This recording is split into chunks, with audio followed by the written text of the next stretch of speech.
Baik, kita masuk ke sesi terakhir terkait dengan pedoman petunjuk teknis penerapan kampus berdampak.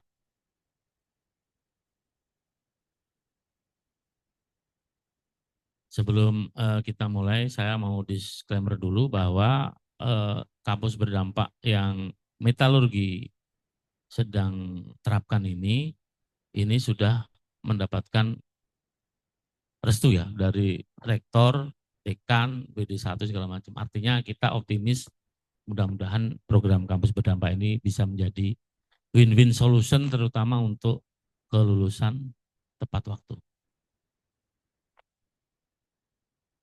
Mungkin nanti di video awal kan kalian peran dari Pak Rektor seperti apa? Apakah sudah terlihat? Sudah ya?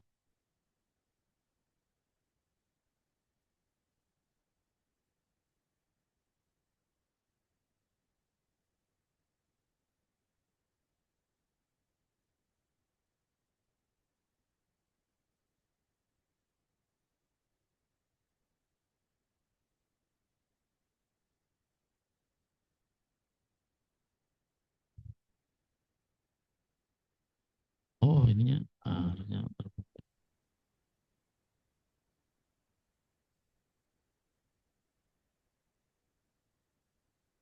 mungkin saya minta tolong MC untuk membantu saya buat apa?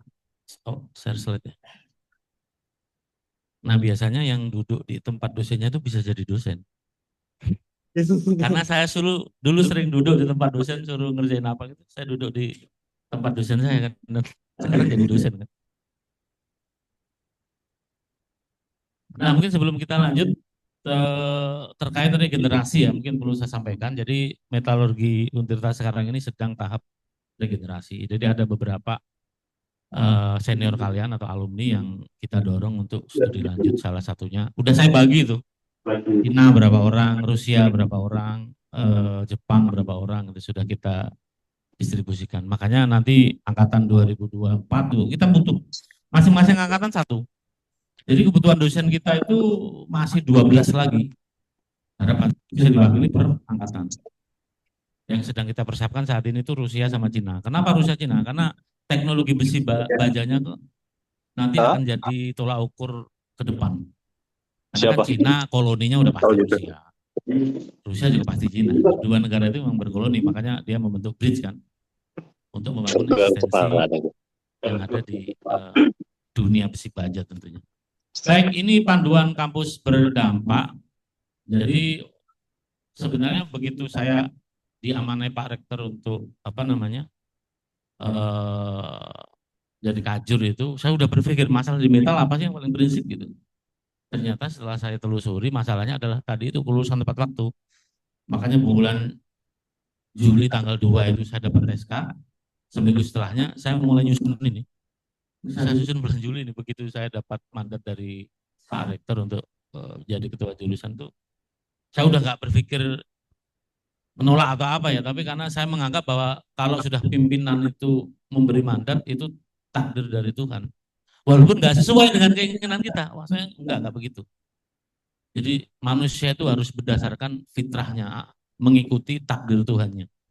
Nah itu ya, itu mungkin pembelajaran buat rekan-rekan mahasiswa. Jadi ketika kalian ini dapat dapat tempat magang, menurut kalian nggak enak, jadi sesuatu yang menurut kalian nggak enak belum tentu itu bukan yang terbaik, tapi bisa jadi itu yang terbaik.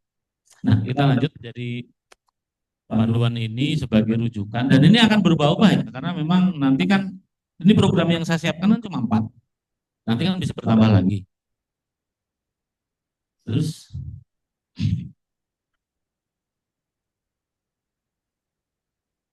nah ini ada 4 program yang dari 23, berarti ada 19 lagi yang belum diterapkan. Artinya karena memang saya menganggap 4 program ini yang paling relevan, paling relate dengan kondisi metalurgi saat ini, yaitu kampus berdampaknya adalah magang berdampak, riset kolaboratif, wirausaha berdampak, dan PKM Pimnas. Ada 4 itu.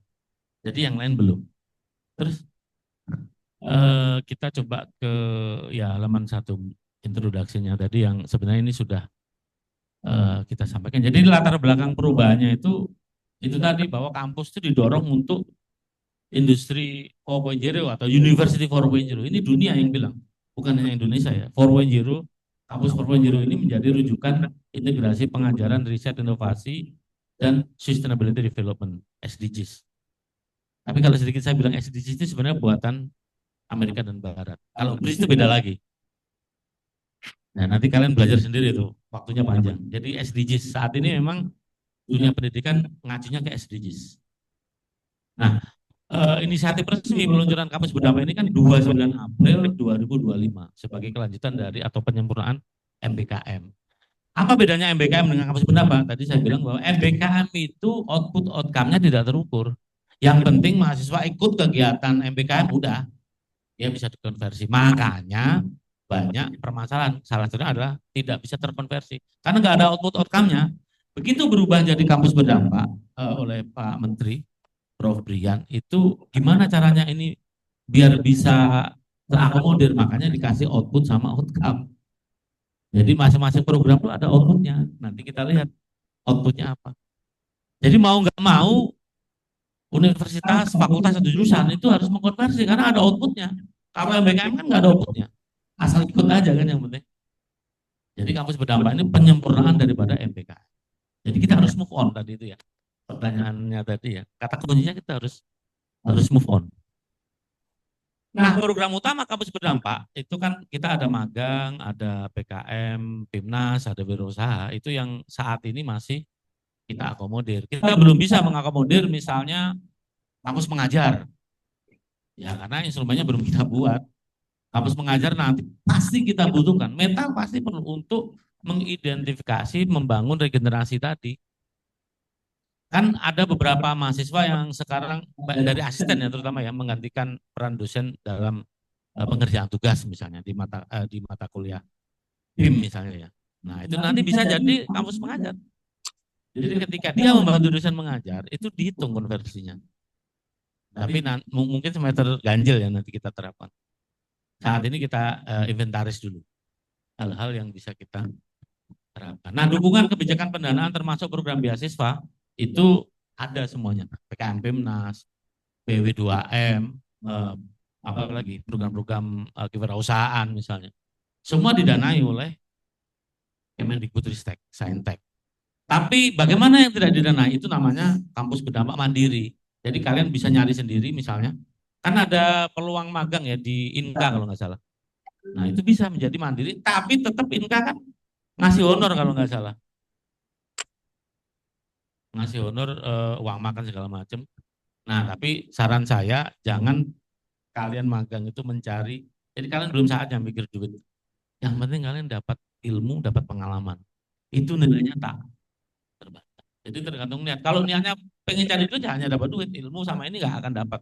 Biasanya begitu pengalamannya. Tapi kalau niatnya adalah pengen cari ilmu, cari pengalaman, itu yang didapat. Tergantung skala prioritas. Jadi mau yang ikut magang, riset kolaboratif, skala prioritasnya adalah dapat ilmu, dapat pengetahuan, dan juga dapat networking, dapat jejaring. Itu yang penting. Next. Nah ini ada 23 ya. Jadi yang dulunya 9, MBKM itu 9 dulu.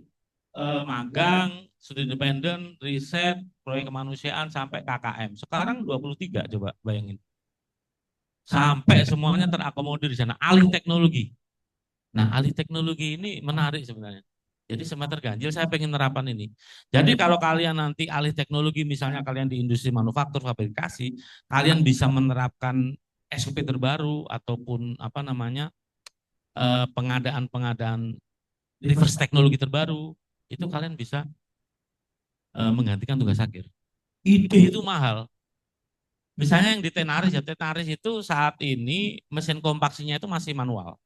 Ya masih pakai pneumatik hidrolik manual.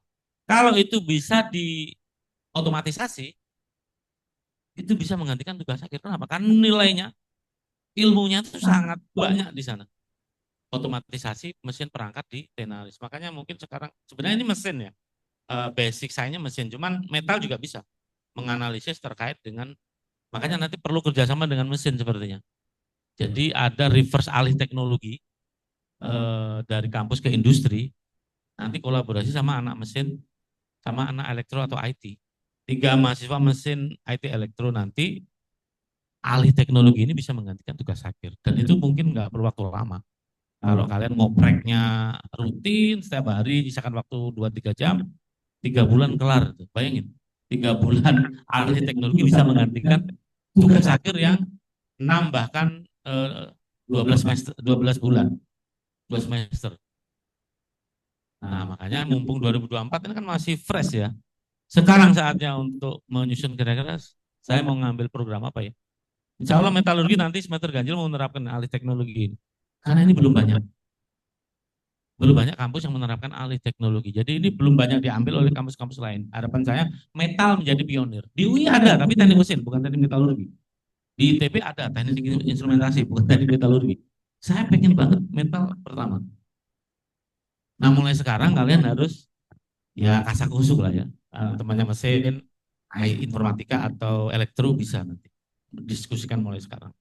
Itu bisa di Tenaris, bisa juga di Nippon Steel, itu juga masih konvensional alatnya. Atau bisa di UMKM yang masih menjalankan perangkat-perangkat konvensional. Nanti dengan adanya alih teknologi otomatisasi itu kalian bisa punya ilmunya yang luar biasa, ini dibutuhkan nanti di revolusi 4.0. Jadi bagi yang paham software hardware, saran saya ambil ini. Ini menjadi skala prioritas jurusan masalahnya semester depan tuh. Pasti kita support. Dan kalau perlu nanti kita bisa bikin proposal untuk mungkin ke perusahaan-perusahaan ya untuk otomatisasi digitalisasi. Bukan hanya itu aslab, ada aslab yang hadir nggak ini? Aslab ya? Enggak, aslab yang metal, aslab metal. Aslab metal enggak ada. Oh iya, aslab metal justru nih. Kalau justru kan udah ngambil. Mungkin nanti yang 2024 ada nggak jadi aslab metal? Belum ya? Nah, nanti aslab metal. Saya udah ngomong sama kepala laboratoriumnya. Karena kalau diskusi sama kalebnya metal itu bisa 24 jam saya. Tak terbatas oleh ruang dan waktu. Saya udah ngomong ke kalebnya, nanti aslab diarahkan untuk ini, alih teknologi. Kalau ini kan kampus ke industri, ini kampus ke masyarakat. Jadi perangkat kita nanti bisa diotomatisasi. Di situ kan ada beberapa alat purging ya, roll bending, terus ada alat kompresi. Alat kompresi yang apa namanya Crispo itu bisa diotomatisasi. Nah, semester ganjil nanti aslep harus ada yang ikut itu. Karena rencana saya memang jurusan akan satu persatu ya untuk alat-alat yang ada kemungkinan untuk diotomatisasi. Jadi sekarang kan alatnya manual tuh. Nah, nanti bisa didesain untuk kompaksi secara digital. Dan itu harus ada masukan yang terlibat. Maksimal 5 bulan kelar itu. Kalau kalian cepat 3 bulan kelar. Sudah bisa menggantikan tugas akhir. Dan itu dibuat laporannya. Jadi nanti aslab ya aslab metal terutama. Pun aslab gamtek misalnya. Aslab gamtek juga bisa bikin digitalisasi untuk perangkat-perangkat yang ada di industri. Ya mungkin nanti kewirausahaannya yang sedang Yusron jalankan ini kan beberapa rata-rata masih manual semua ya Yusron ya. Nah nanti bisa aslab baik aslab gamtek ataupun aslab metal itu meneruskan programnya Yusron. Tetap wirausaha tapi aspeknya alih teknologinya tadi bisa didigitalisasi karena Marvel segala macamnya masih masih konvensional. Dan ilmu ini sangat dibutuhkan untuk penerapan revolusi 4.0 5 tahun lagi. Startnya kan di Asia, terutama di Indonesia kan 2030. Kalau di Rusia, di Eropa sudah 2015 mereka sudah penerapan itu. Next. Ya kita punya magang berdampak, wirausaha. Nah ini sebenarnya saya sudah berusaha untuk menerapkan apa namanya PPK Ormawa. Jadi sebenarnya himpunan ASLEP itu bisa dikonversi 20 SKS. Tapi ketika saya udah ke UNIP diskusi, instrumennya belum ada. Saya benar bisa bikin instrumennya. Cuma kan level saya di jurusan bukan universitas kan. Nah kalau saya bikin instrumen untuk universitas berarti itu nyalain prosedur juga. Karena tugas saya adalah di jurusan metalurgi bukan di universitas. Sebenarnya bisa, harusnya bisa karena udah ada pedomannya di Dikti itu udah ada regulasinya. Himpunan Aslab itu bisa mendapatkan hak 20 SKS konversi, termasuk KKM terutama dan juga mata kuliah dasar berpancasila dan segala macam. Tapi kalau nanti instrumen di univnya ada, metal juga akan beradaptasi. Paling sebulan saya bisa bikin instrumennya untuk mengakomodir itu ya, himpunan sama Aslab agar terakomodir konversi SKS-nya. Terus ya, ya terus.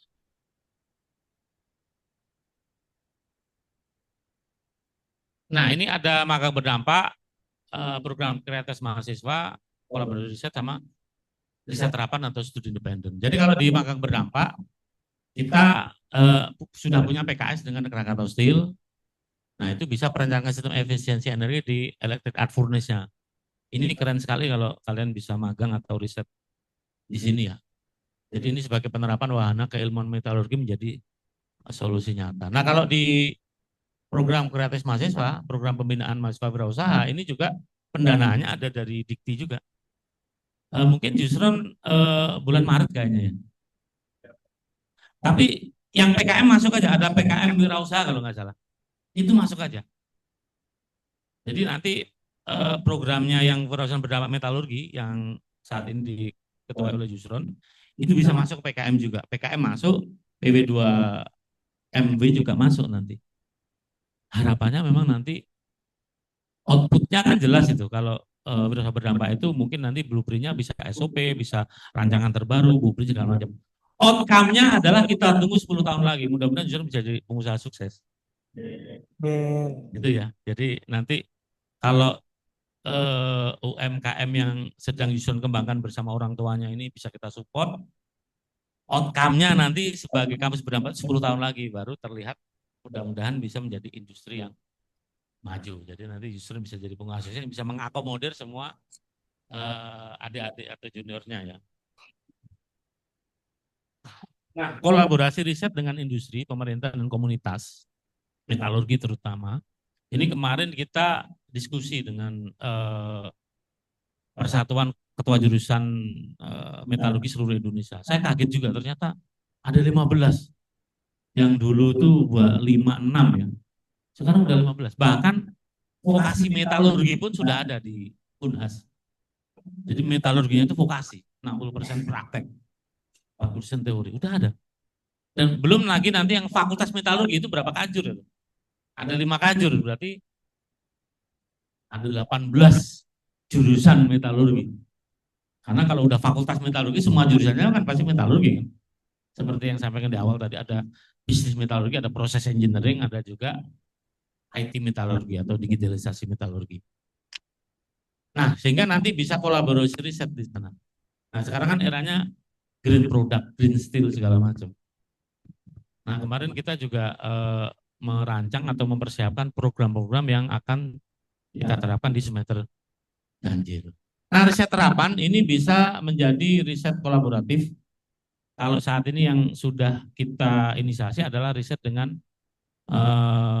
lab terpadu ya. Terus lab terpadu. Terus ada lagi riset kerjasama dengan UGM dan ITB. Itu saat ini sedang dijalankan oleh kalau di metal ada Dawi, mantan Kahim. Itu sedang menjalankan riset untuk produk biomaterial kerjasama dengan ITB dan UGM. Nah di Wirausaha Berdampak ini kita mengintegrasikan bagaimana mahasiswa jurusan metalurgi itu bisa menjadi pengusaha metalurgi. Jadi ini nanti regenerasinya terus dari Yusron ke 23, ke 24, 25 terus sampai output tercapai tadi. Outcome-nya tercapai yaitu industri yang dibangun Yusron ini bisa sukses. Jadi kita terus akan support di sana. Makanya di Wirausaha Berdampak ini harapannya nanti kita bisa berkolaborasi dengan kementerian terkait, yaitu melalui hibah ya. Nah, kita juga udah mikirnya panjang di Cilegon juga harus ada nanti kan diwakili oleh teman-teman jadi bisa berkolaborasi teman-teman apa namanya yang mau masuk ke wirausaha berdampak. Nah kemarin juga ada yang daftar wirausaha berdampak itu. Pak, saya orang tua saya itu juga punya usaha. Cuma saya usahanya adalah TB, toko bangunan. Jadi kalau toko bangunan kan nggak relate dengan metalurgi, nggak relevan kan, makanya nggak bisa. Jadi bagi rekan-rekan mahasiswa semuanya, kalau ada orang tua kalian atau sanak saudara kalian punya usaha yang linear dengan metalurgi, itu bisa masuk ke program wirausaha berdampak. Terutama yang di bidangnya metalurgi material ya. Kalau toko bangunan atau toko sembako ya jelas nggak bisa. Itu nggak linear, namanya nggak profesional kalau benar-benar kita akomodir. Misalnya koperasi itu juga nggak bisa. Nah kemarin ada mahasiswa, dia itu dapat beasiswa dari FIF. FIF ini kan produknya Astra ya, keuangan tapi produknya Astra. Makanya dia bisa masuk ke riset kolaboratif kalau yang dieksplor, jadi yang diteliti itu adalah produk-produk spare partnya Toyota misalnya, itu masih bisa. Misalnya berapa kebutuhan spare part kita per bulan, per semester, per tahun untuk produk-produk tertentu. Kualitas bahannya seperti apa, proses manufakturingnya seperti apa, itu bisa. Walaupun dia saat ini magang dan dapat beasiswa di FIF, tapi objek yang diteliti itu adalah terkait dengan metalurgi. Kenapa ini perlu? Karena riset saya terdahulu dengan anak mesin, dengan Willy Jamaluddin itu, ternyata saya bisa produk ya, mohon maaf, motor-motor metik itu connecting rodnya, kepala pistonnya itu menyalahi prosedur teoretik. Scrap itu diperbolehkan di bawah 20%. Itu hampir 40% scrapnya. Makanya kalau kalian punya motor metik, ya saya sebut merek misalnya Beat dan segala macam, itu umur pakainya gak tinggi. Kenapa rendah? Banyak scrapnya. Hampir 40% kita kemarin teliti itu. Tahun 2021 ini dengan anak mesin. Scrapnya banyak. Nah ini bagaimana mengendalikan laju regulasi ini? Ini kan dibutuhkan regulasi dari kementerian terkait sebenarnya. Makanya anak yang di FIF tadi magang, dia bisa magang di FIF. Tapi objeknya adalah objek yang berhubungan dengan metalurgi. Saya lupa namanya. Feli. Ya, tahu ya. Feli 2023 atau 22? 23 ya. Itu bisa. Jadi kalian magang di koperasi bisa asal objeknya objek metalurgi, bukan objek koperasi. Jadi ini saling terkait nanti.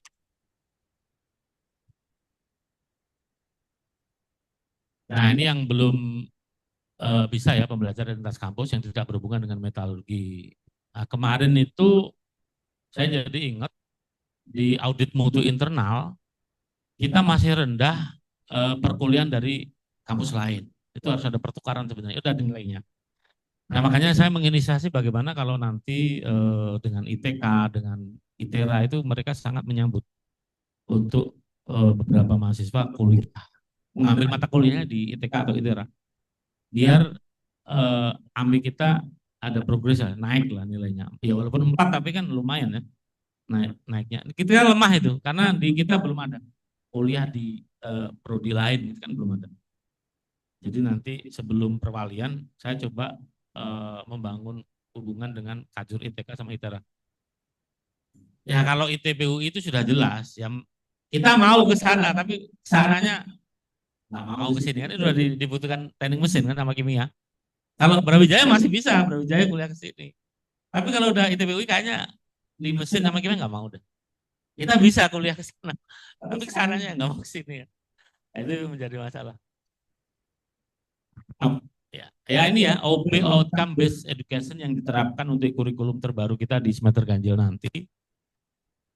Nah, jadi terkait dengan CPL CPMK tentunya kompetensi misalnya di termodinamika, kinematika, teknologi besi baja, komposit dan segala macam nanti menyesuaikan tadi. Kalau mau konversi berarti harus CPL CPMK-nya harus relate. Artinya apa? Harus ada perangkat penunjang.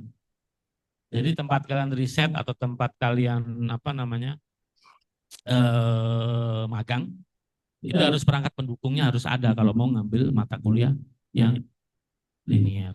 Dan bahkan edaran rektor itu juara level nasional ke atas itu harus bisa menggantikan tugas akhir. Coba. Nah kemarin kalau juaranya masih bidang metalurgi masih oke ya. Tapi kalau juara karate, juara silat gimana? Cara konversinya kan agak berat itu. Karena di regulasi peraturan rektor terbaru itu, kalau nggak salah peraturan rektor nomor 25 tahun 2025 ya, bulan Oktober disosialisasi, itu juara harus bisa dikonversi ke tadi itu mata kuliah atau ke tugas akhir. Nah, cuma kalau juaranya silat, karate atau yang non metalurgi kan agak agak susah kita, agak berat kan konversinya. Karena ya nggak equal gitu. Nah, makanya yang bisa dikonversi mata kuliah umum. Tapi kan biasanya udah diambil kayak Pancasila, agama, terus kan udah bisa diambil. Udah diambil di semester satu, nah itu kendalanya. Ya, ini tadi ya relevansi antara program kampus berdampak, magang. Di sini sebenarnya relevan, tapi semuanya belum bisa kita terapkan. Biasanya pertukaran mahasiswa, ini kan kita masih rendah ya, atau nol nilainya.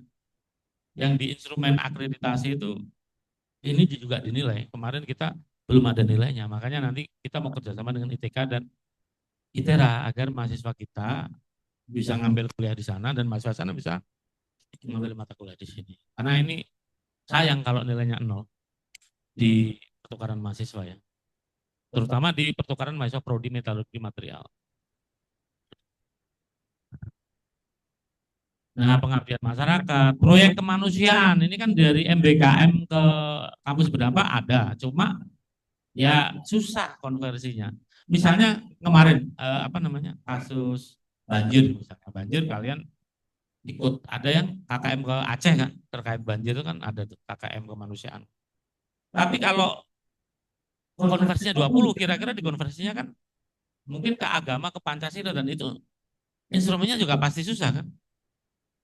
Apakah orang yang apa namanya membantu proyek kemanusiaan itu agamanya baik misalnya? Relate nggak itu kira-kira? Karena kalau regulasi bicara itu ya harus taktis. Maksudnya kalau ini dikonversi harus dikonversi. Cuman kan kita bertanya lagi konteksnya adalah misalnya dia ikut proyek kemanusiaan harus 20 dikonversi 20 SKS. Yang enamnya kan mungkin dari apa namanya KKM ya. Tiga dari KKM. Nah sisanya kan mata kuliah terkait. Apakah benar orang yang berkontribusi membantu proyek kemanusiaan itu seorang yang Pancasilais misalnya? Mengukurnya dari mana?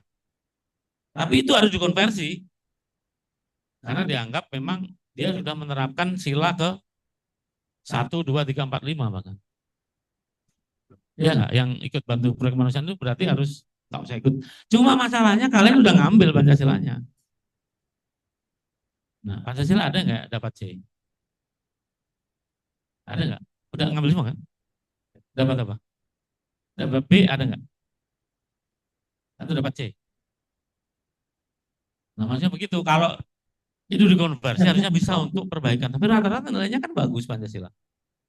Biasanya dapat C misalnya. Itu bisa dikonversi untuk konversi perbaikan misalnya. Tapi kan nilainya udah bagus jadi nggak banyak yang mubadir gitu, nggak bisa terkonversi.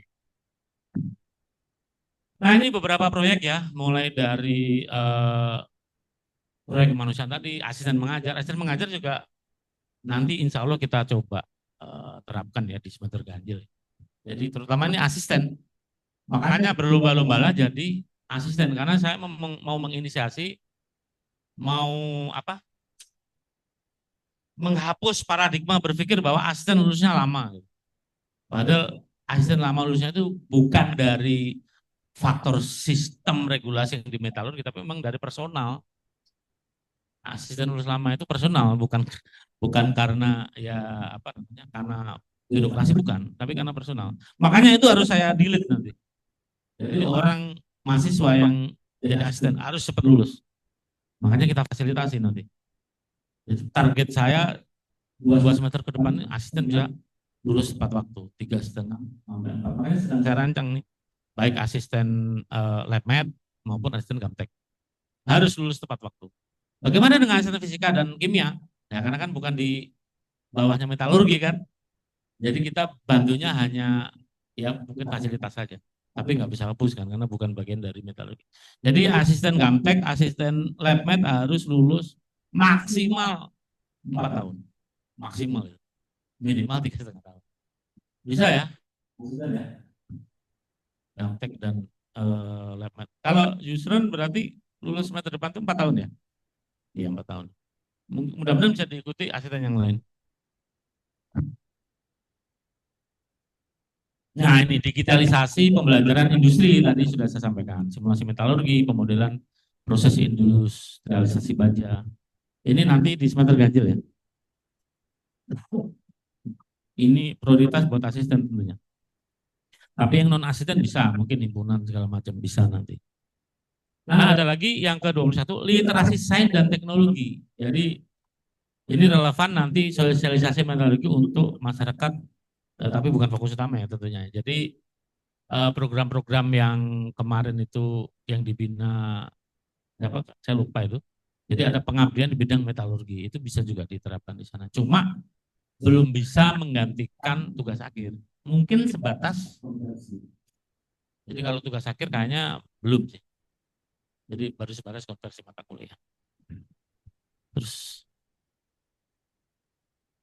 Nah, jadi ini dari keseluruhan ke-23 program kampus berdampak itu tidak semuanya bisa dijalankan maksimal karena mahasiswa kita itu belum ideal 1:20.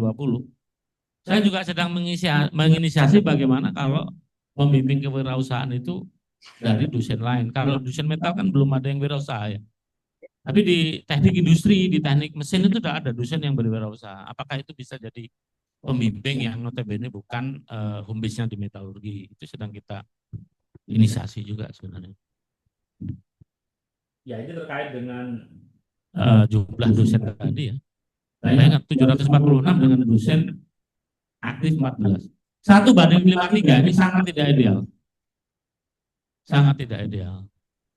Nah makanya kampus berdampak menurut saya menjadi penting untuk diterapkan di metalurgi. Karena perbandingan pembimbingan nanti per angkatan 1:10. Jadi kalau ada 5 angkatan 1:50. Satu dosen membimbing 50 mahasiswa nanti kan 25 jumlahnya 200-an kan, 193 lah. Nah makanya kemarin waktu Pak WD1 bilang berapa jumlah mahasiswa 2026, saya bilang 80 Pak, nggak bisa kita. Tapi mentok-mentok nego-nego 100 saja. Jadi harapannya 2026 nanti nggak 200 lagi seperti 2025. 2026 nanti kemungkinan 100. Nah pertanyaannya bagaimana kalau kita tetap menerima 200? Potong generasi, mau nggak mau. Jadi yang IP-nya di bawah 25 ya kita suruh pindah. Kita nggak bisa bantu. 1:53 itu nggak ideal banget. Kecuali dosennya siluman ya, artinya bisa berubah wujud, bisa. Kan kita bukan siluman. Jadi potong generasi nanti. Makanya 2025 ada yang ikut nggak di Jumit nih? Ada ya. 2025 nanti kalian harus belajar keras itu. Karena kalau jumlah mahasiswa kita nggak bisa 1:20, misalnya tetap malah misalnya 300 misalnya. Itu udah luar biasa itu, sangat tidak mungkin, nggak ideal gitu. 2026 jumlah mahasiswa 250 300. Ya kita potong generasi. IP ideal 2,5.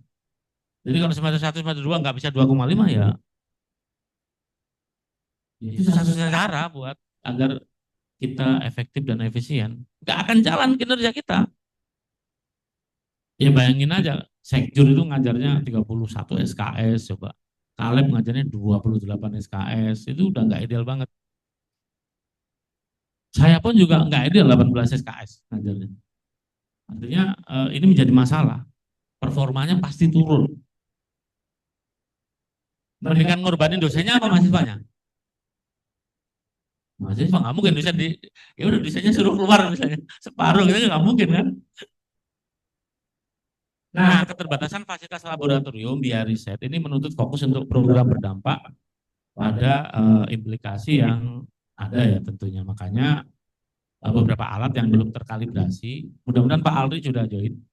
Kita udah komitmen dengan PT Ekol Mandiri Indonesia nanti buat kalibrasi semua alat. Jadi kalau alat sudah terkalibrasi, kalian bisa menerapkan tadi itu reverse teknologi digitalisasi atau otomatisasi perangkat yang bisa menjadi tugas akhir, terutama buat aslab ya, aslab metalurgi ya. Nah, tidak semua program diarahkan untuk output high impact artikel. Jadi sebenarnya output ini mungkin bisa yang terakhir dulu ya.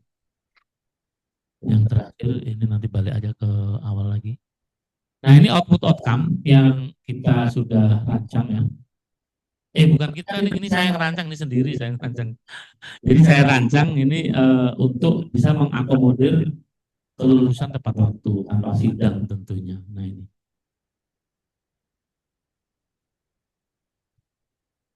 Nah, ini ada tabel konversi. Iya, terakhir.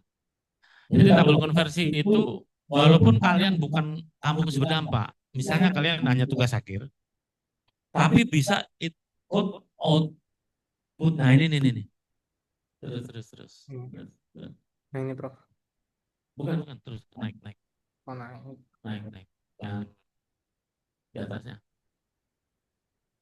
Terus di atasnya. Nah, oh. Nah ini. Di pertama. Nah ini adalah output daripada kampus berdampak. Jadi bisa magang, bisa riset. Selama riset ya arahnya ke sini. Tapi kalau kalian tugas akhir, bisa juga ngambil output ini untuk menggantikan tugas akhir. Sidang. Jadi kalau udah tugas akhir, wah setelah tugas akhir kalian diterima kerja kan banyak itu mahasiswa kita. Dan kalian nggak sempat sidang, itu bisa ngambil ini. Artikel bereputasi output daripada tugas akhir dan kampus berdampak tentunya. Jadi kalian misalnya begitu tugas akhir tiba-tiba setelah sidang harus kerja ke IMIP atau ke Sulawesi atau ke Maluku atau kemana gitu ya, atau ke Freeport misalnya, kan nggak mungkin di sini kan. Nah kalian bikin aja ini paper jurnal bereputasi. Jadi nilainya sudah saya setarakan. Kalau Q1 Q2 otomatis A ya, di atas 90, 98. Tapi kalau Q3 Q4 sama A juga, cuma bobotnya 85 sampai 90. Kalau nasional itu ada range-nya Sinta 1 sampai Sinta 6 itu B sama A. Tergantung dari kualitas artikel yang kalian buat nanti. Nah kalau proceeding ini seperti yang Vitaloka kemarin ya sama Julia ya. Ada yang di proceeding dia dapat A karena memang Q3. Jadi yang paling sederhana itu ikut konferen. Karena revisinya nggak terlalu ketat kalau konferen itu. Dibandingkan harus publish ke artikel bereputasi baik Sinta 1, Sinta 2 atau Q1, Q2 itu agak berat dan lama biasanya. Tapi kalau konferen waktunya berkala, artinya 3 bulan sekali, kadang 4 bulan sekali sudah. Nah, jadi bagi kalian yang saat ini mungkin ada ruang Zoomit ya yang sedang tugas akhir atau sedang kampus berdampak atau MBKM, itu bisa merancang untuk nilai tanpa sidang. Sidangnya digantikan oleh output ini. Output daripada MBKM ini atau kampus berdampak ini. Jadi ini lebih memudahkan kita dan juga hasil dari penelusuran saya ada gapnya itu tinggi sekali ya, gap produk output riset antara dosen metal. Ada yang nilainya 1.300, ada yang nilainya baru 250 nilai di Sinta skornya itu. Nah makanya mungkin saya juga mewajibkan Bapak Ibu dosen ya, minimal bimbingannya satu yang bisa menghasilkan produk jurnal, baik jurnal ataupun proceeding. Jadi kita mulai dari semester ini. Jadi harapannya semester masa sidang nanti ada mahasiswa bimbingan Bapak Ibu bisa publis di jurnal ataupun di proceeding ya. Jadi kalau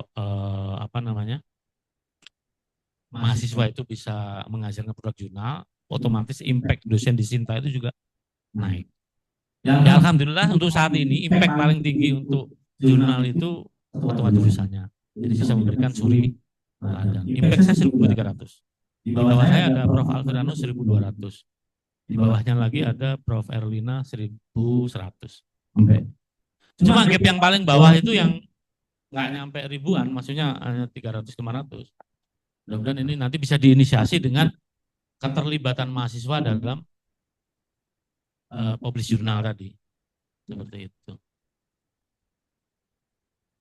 Nah, wirausaha juga itu. Ini Yusron dan kawan-kawan yang mau ngambil wirausaha ya. Jadi ada hilirisasi, ada produk inovasi, model bisnis berkelanjutan. Nah, ini outputnya secara hilirisasi itu bisa untuk blueprintnya ya.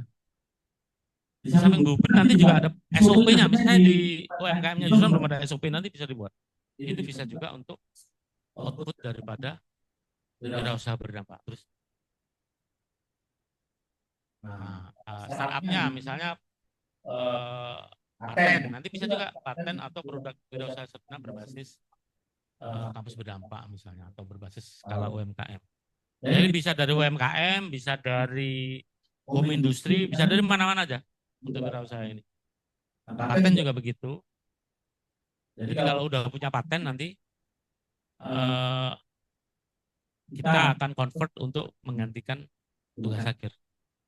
Jadi mahasiswa TA yang punya paten ya harus paten atas nama Untirta juga ya, jangan sampai paten atas nama desa kalian atau atas nama institusi lain misalnya, nggak bisa. Jadi nama mahasiswa patennya atas nama metalurgi dan namanya kalian tapi mewakili institusi metalurgi itu baru bisa dikontrol. Tapi kalau nama kalian, misalnya Yusron misalnya bikin paten namanya Yusron sama UMKM-nya misalnya, ya nggak bisa dikonvert menjadi pengganti tugas akhir. Harus ada nama Yusron, nama UMKM-nya, terus di bawahnya ada nama metalurgi. Itu baru bisa menggantikan tugas akhir. Jadi Yusron nanti bisa nggak usah tugas akhir. Kalau paten murah kok. Apalagi kalau nanti kita ngajuin tiba ke Dikti itu bisa. Paten terus ada juga hak cipta. Hak cipta cuma 200-300an. Itu bisa nanti menggantikan tugas akhir. Nah, kita balik ke program 4 kampus berdampak yang akan diterapkan oleh metalurgi. Bab 2.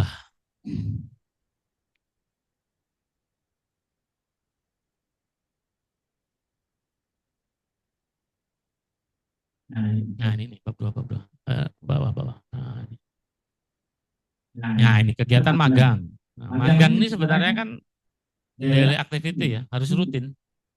Jadi di perusahaan atau di industri atau magang bisa juga di Posyantek. Posyantek itu apa ya, semacam UMKM lah.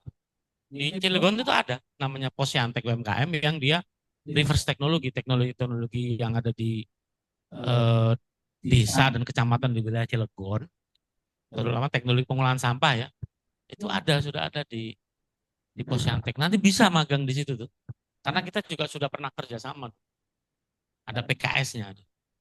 Jadi magang itu yang pertama, dokumen yang harus dipenuhi adalah perjanjian kerjasama. Nah, itu fakultas yang buat nanti. Terus implementasi AI ataupun pencatatan aktivitas kalian secara resmi di magang tersebut. Nah, ini bisa 6 sampai 12 bulan. 1 semester atau 2 semester, 1 tahun. Nah, kriteria itu juga ternyata kan dulu-dulu banyak mahasiswa kita udah ngambil riset, mengambil magang juga. Nanti metalurgi tertibkan itu. Jadi kalau mahasiswa sudah ngambil magang dia atau ngambil riset kolaboratif nggak bisa ngambil magang. Karena dia harus fokus menyelesaikan kuliahnya. Kalau sudah selesai baru dia bisa manggil magang dan seterusnya. Kan banyak di angkatan 2020 ya. 2020, 2021 itu magangnya 3 kali, riset kolaboratif sekali. Sampai sekarang nggak lulus-lulus. Ada itu. 2020 sama 2021. Jadi jurusan bikin kebijakan magang hanya 1 kali untuk mendorong percepatan lulusan 4 waktu tadi. Nah, terus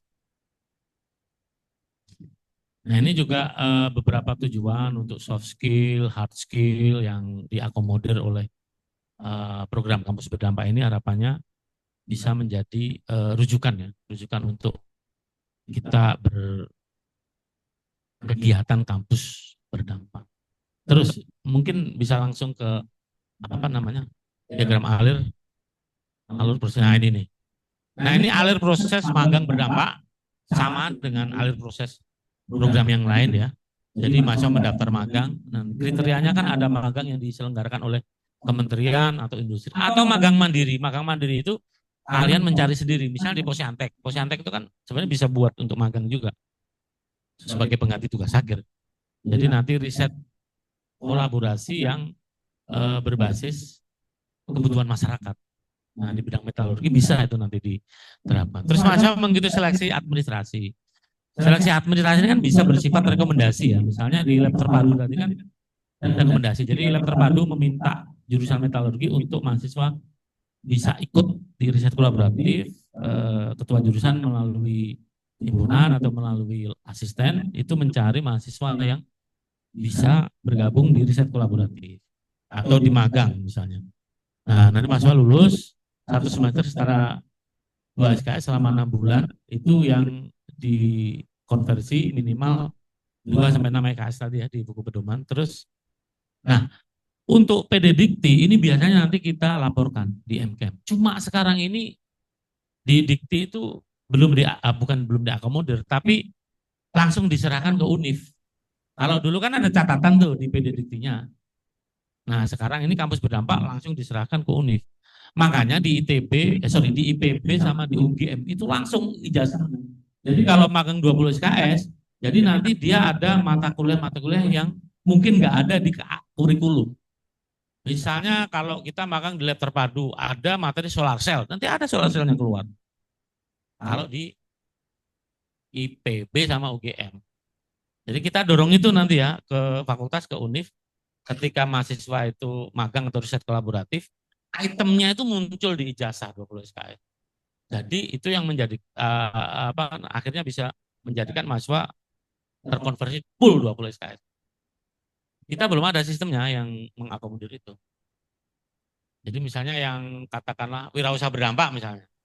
Nanti ada 20 SKS, ada mata kuliah yang muncul langsung di ijazah itu adalah mata kuliah terkait wirausaha. Misalnya tentang circular economy engineering.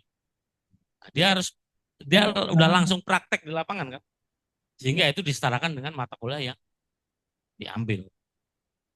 Nah, input IKS dan seterusnya nanti kalau yang ikut kampus berdampak itu mata kuliah yang mengampu adalah ketua jurusan dan sekretaris jurusan. Jadi nanti semuanya langsung masuk ke sana. Seperti yang saya panggil di awal tadi, tidak perlu ikut kuliah, tidak perlu absen. Absennya itu absen tugas yang disesuaikan dengan CPL dan CPMK.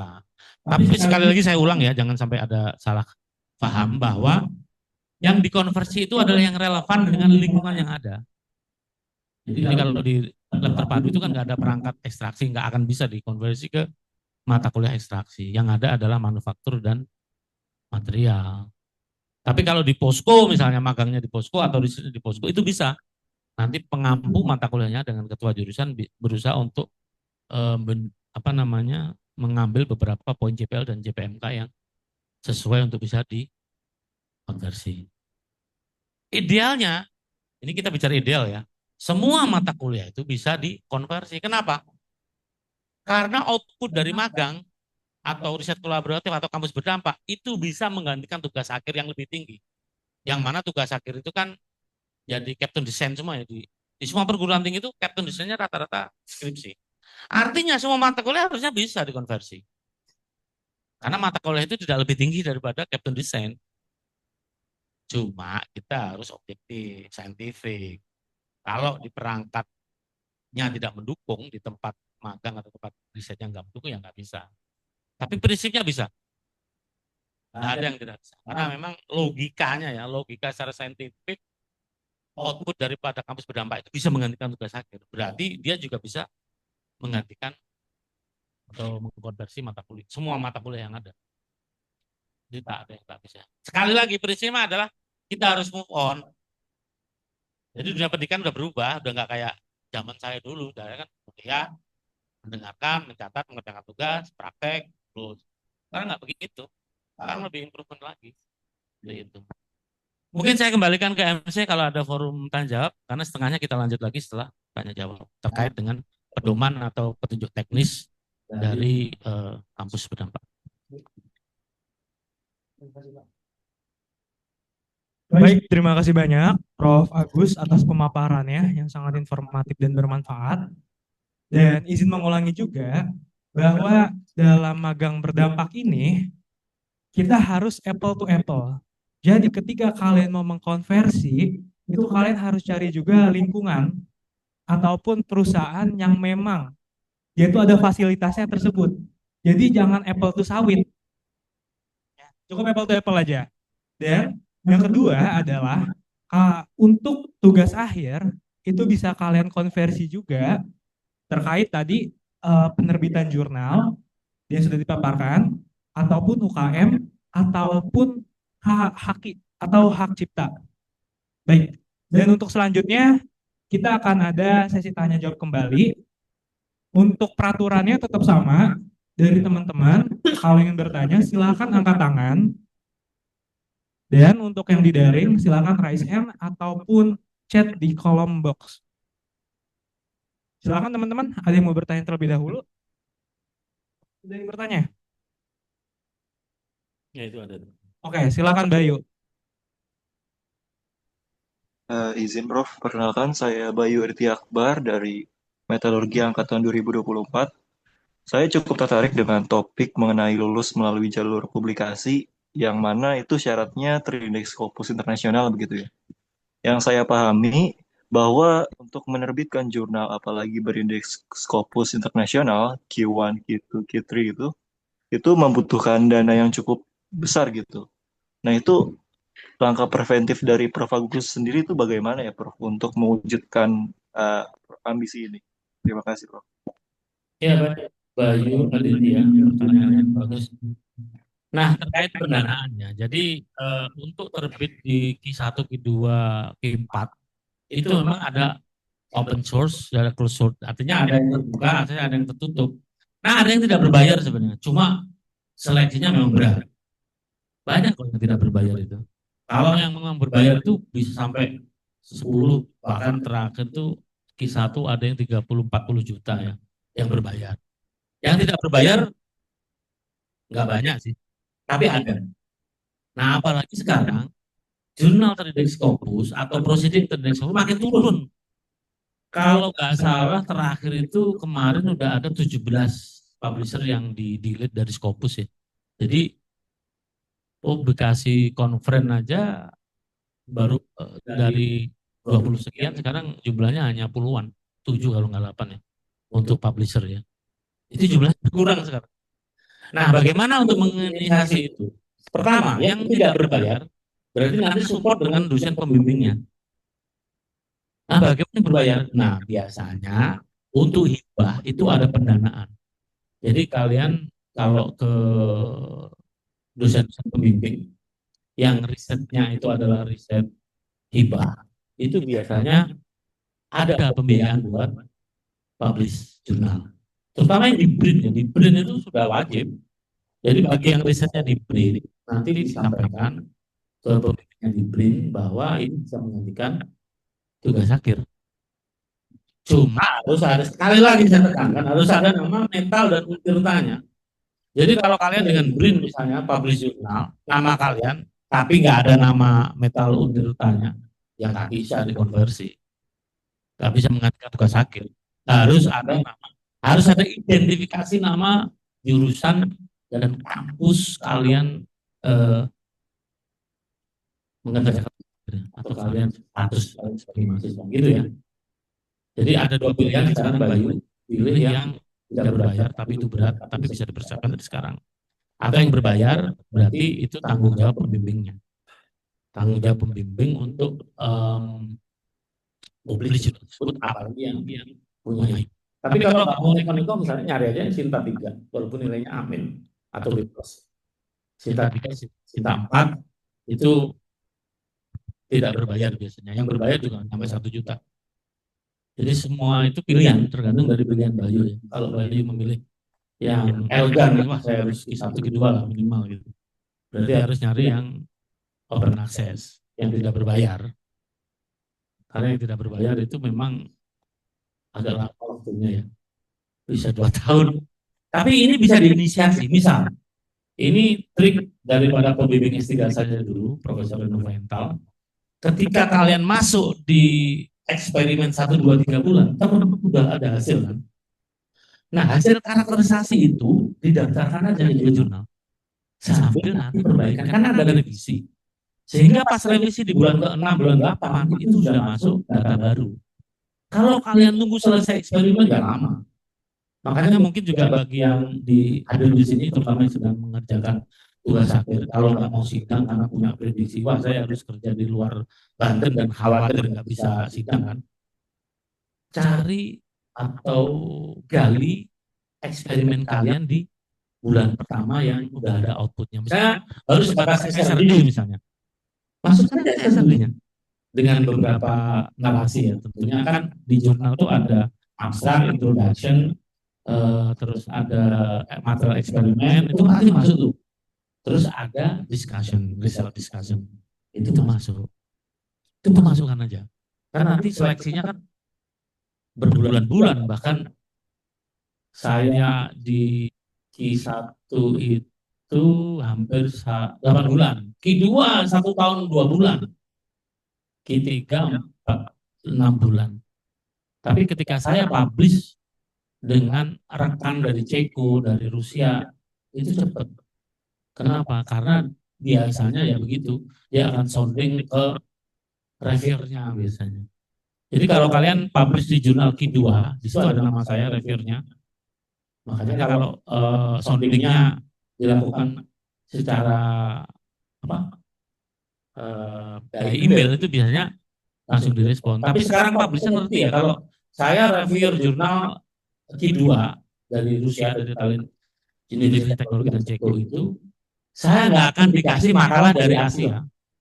Jadi saya nge-review makalah-makalah non Asia. Orang Ceko juga gitu, nggak akan dikasih paper-paper dari Ceko. Itu mungkin udah tahu ya para managing directornya udah tahu. Makanya sejak 2023 itu saya nggak pernah dapat paper dari Indonesia, pasti dilempar ke reviewer yang lain. Ya itu pengalaman saya jadi reviewer di jurnal Q2 di Tallinn University of Technology gitu. Jadi Bayu mungkin harus diinisiasi lah. Bagaimana target-target, semua peluang itu ada, peluang nggak berbayar juga ada, cuma sedikit, yang banyak itu yang berbayar. Terima kasih, saya kembalikan ke MC. Mungkin udah menjawab belum Bayu ya? Belum terjawab, Prof. Oke. Terima kasih banyak Pak dan jawabannya, dan terima kasih juga Bayu.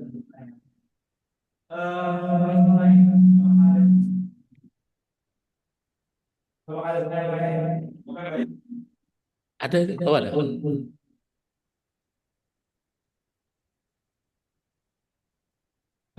Izin Prof, Ya.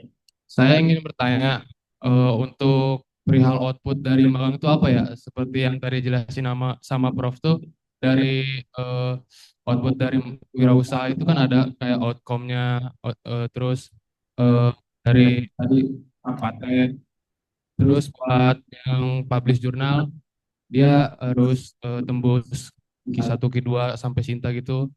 Terus untuk output magang sendiri, apakah kita melakukan penelitian di tempat magangnya, ataukah kita membuat jurnal selama magang itu laporan gitu? Ya baik, ini pertanyaan yang sering ditanyakan oleh mahasiswa ya, mudah-mudahan nanti bisa dipahami semua. Karena rata-rata pertanyaan ini selalu ada di setiap semester biasanya. Nah, output magang itu tidak terbatas hanya pada perbaikan SOP ataupun riset. Malah riset itu bukan output magang kalau menurut saya. Riset itu item tersendiri. Jadi magang-magang, riset-riset. Karena kan yang di casting kemarin itu dia magang outputnya riset. Ini jadi tumpang tindih. Karena riset bagian dari program kampus berdampak juga. Riset itu kan minimal juga 3-6 bulan. Jadi kalau udah magang itu daily activity, artinya dia tiap hari harus masuk, dan biasanya memang bergaji ya, terdapat honor ya. Tapi kalau riset enggak. Nah, jadi magang riset itu beda. Menurut saya, menurut pedoman yang saya buat, riset bukan output dari magang. Itu catatannya ya. Jadi kalau udah magang nggak perlu riset. Apa output magang? Nah, output magang itu bisa semua output. Bisa dia paten, bisa jurnal, bisa startup, bisa perbaikan SOP, semuanya bisa. Jadi ini hanya untuk membatasi klaster saja sebenarnya. Kalau riset biasanya kan identik dengan jurnal kan, tapi magang bisa. Julia Rahman itu magang, outputnya riset, outputnya jurnal menggantikan sidang, dia nggak sidang. Jadi Julia Rahman itu riset di Vale dia, tapi dia dapat data, dia olah data itu jadi output magang, magangnya jadi jurnal. Jadi semua yang saya buat di sini output outcome ya ini kan ada output yang tadi itu semua bisa dijadikan output masing-masing item. Apakah bisa wirausaha? Bisa. Jadi jurnal yang terkait dengan casting misalnya nanti kan bisa itu. Kemarin kan Yusron itu ada masalah ingin tahu identifikasi unsur-unsur yang ada di produknya itu ya. Nah itu bisa itu jadi jurnal. Jadi output, nah nanti kalian bisa scan ini ya. Ini nanti ada petunjuknya di sana. Nah ini itu bisa jadi semua program. Jadi jangan khawatir magang tinggal pilih aja mau jurnal, mau paten, mau blueprint, mau perbaikan SOP atau apa bisa. Semuanya bisa jadi. Prototype bisa juga. Magang dan riset bisa jadi prototype. Nah ini. Desain industri, desain magang, SOP bisa semua. Jadi jangan membatasi skup dari masing-masing ini ya. Kalau memang riset itu biasanya lazimnya dia jurnal kan, tapi magang bisa. Itu terbukti di Julia Rahman kemarin ketika magang dia dapat data dan jadi output. Itu ya. Jelas ya. Tadi pertanyaan kedua apa tadi? Udah itu aja ya. Oke. Yuk. Dan selanjutnya dari Bang Fadel. Silakan Bang Fadel. Oke, izin bertanya, Prof. Ketika kita mendapatkan ini ya, riset kolaboratif, nah, apakah itu bisa mengkonversi mata kuliah seperti KP, Sempro, dan TA, Prof? Kalau misalkan kita ingin mengambil jurnal yang terakreditasi. Nah, kemudian ketika kita udah berhasil nih buat mengkonversi mata kuliah KP, Sempro, dan TA tersebut, tetapi terdapat mata kuliah yang tidak bisa terkonversi karena yang tadi kata Prof bilang karena itu tidak relevan dengan riset kolaboratif yang kita ambil gitu. Nah, apakah itu tidak melanggar dari persyaratan untuk Sempro dan skripsi tersebut, Prof? Terima kasih, Prof.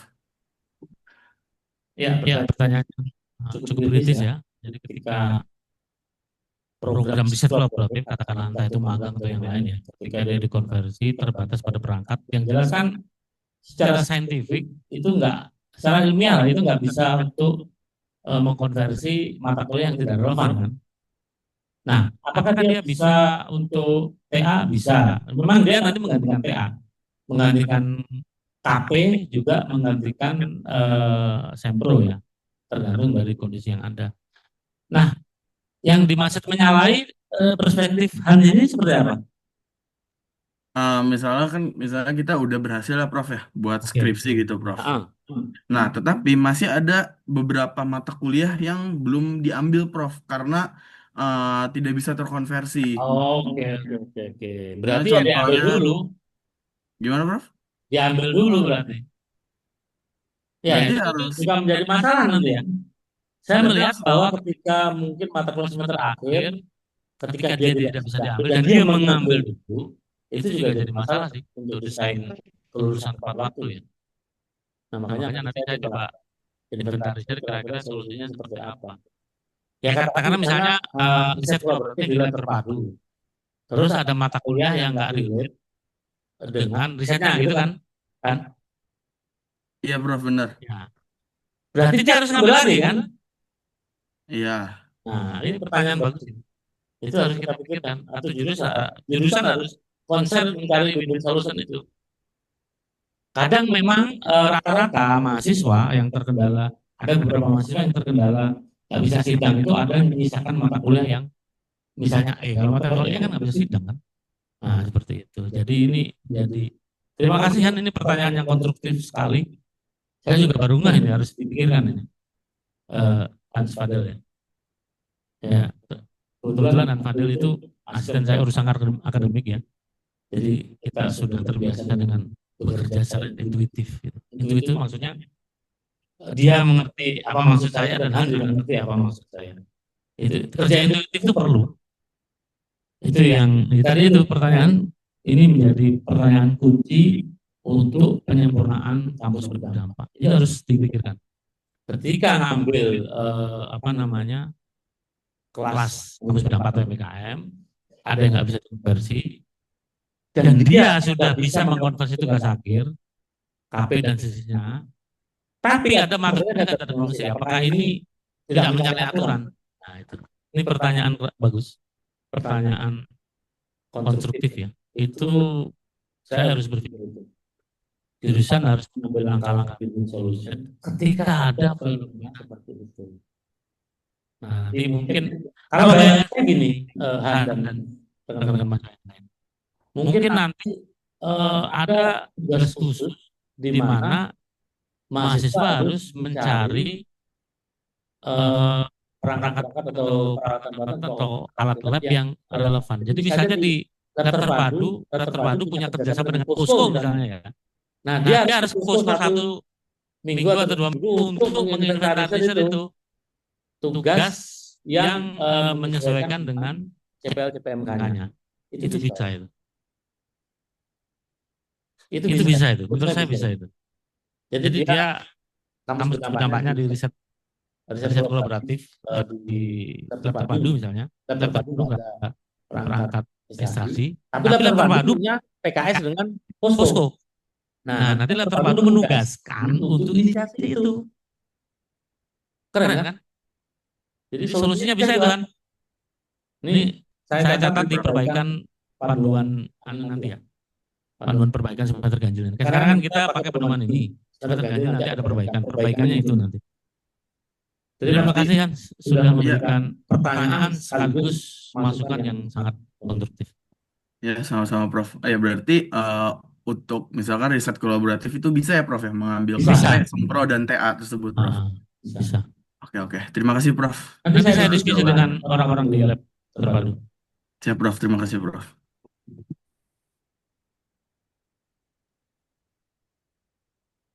Gimana? Lanjut aja.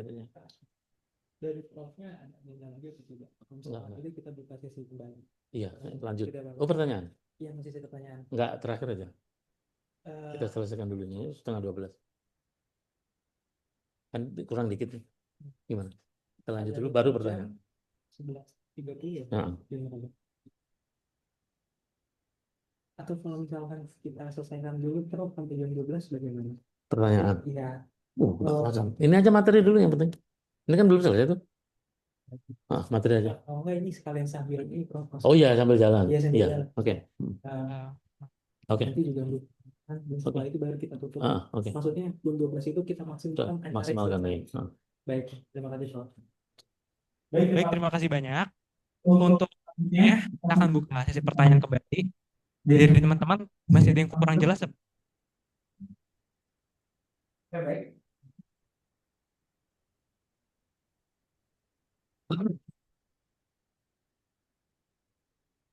Sebelumnya terima kasih banyak Prof. Agus atas pemaparannya. Perkenalkan saya Muhammad Jimmy dari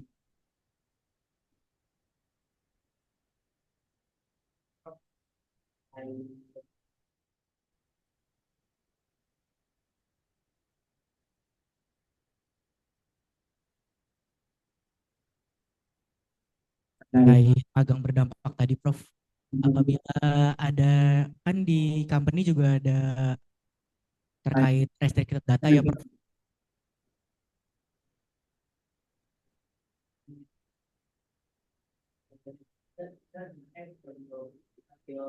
Datanya kenapa? Rahasia. Oh, rahasia. Iya. Iya.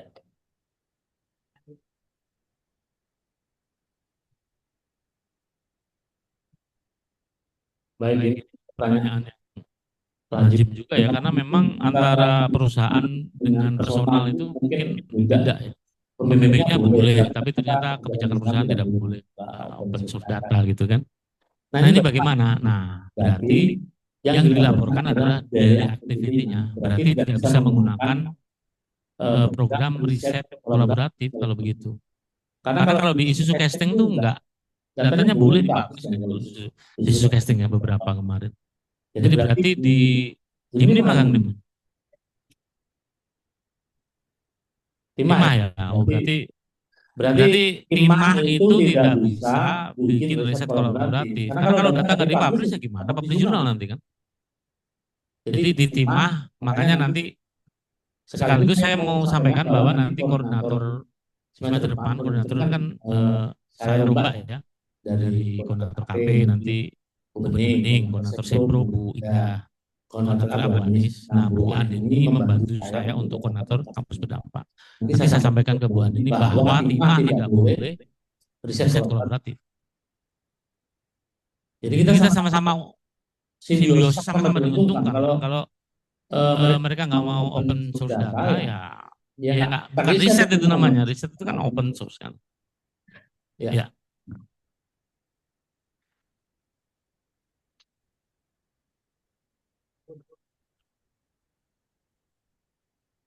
Kenapa lah?